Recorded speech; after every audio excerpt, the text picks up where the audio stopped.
Oh Mauro, grazie. Non so come avrei fatto senza. Ma figurate, dai. L'unica cosa è che andando fuori dal garage era la bicicletta della buttina e gocciapa dentro. E adesso che è un segnetto sulla fiancata. Vabbè, dai, fa niente. Oh scusa Mauro, scusa.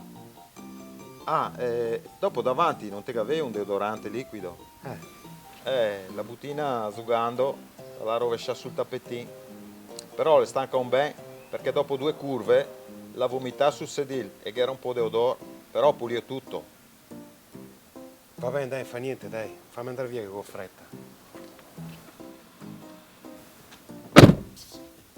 Ma è tutto tocca il sedì?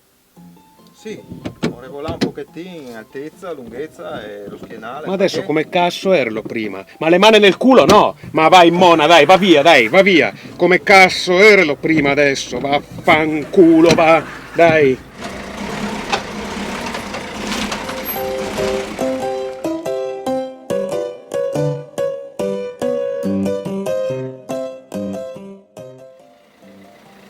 La buttina!